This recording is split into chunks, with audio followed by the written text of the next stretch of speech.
అందరు ఎలా ఉన్నారు? నేనైతే చాలా బాగున్నాను. నేనైతే ఇప్పుడు అటుకుల దోశ చేస్తున్నానండి. దీనికి 2 గ్లాసుల అటుకులు అయితే 2 గ్లాసులు ఉప్మా రవ్వ కూడా తీసుకున్నాను. ఒక చిన్న గిన్నెడు పెరుగు కూడా తీసుకున్నానండి.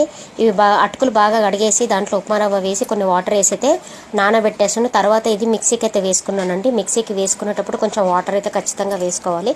ఎందుకంటే నలగడం లేదు, అది జార్కి ఇట్లా చుట్టుకపోతుంది అటుకులు కదా.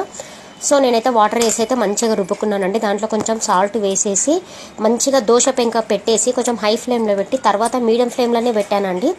ఎందుకంటే అందరూ ఇన్స్టాగ్రామ్లో దాంట్లో చూస్తున్నాను బాగా దొడ్డుగా ఊతపంలాగా వేస్తున్నారు.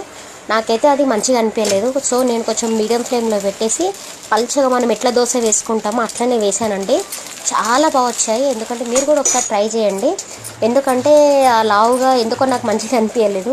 అవి దోశ పిండి ఇడ్లీ పిండితో అయితే బాగుంటాయి అట్లా ఊతప్పలాగా. ఈ పిండితో అయితే నాకైతే అంత మంచిగా అనిపించలేదు. అందుకే ఇంకా కొంచెం వాటర్ కన్సిస్టెంట్ చేసి ఇట్లా పల్చగా దోశలాగా అయితే వేసేసాను.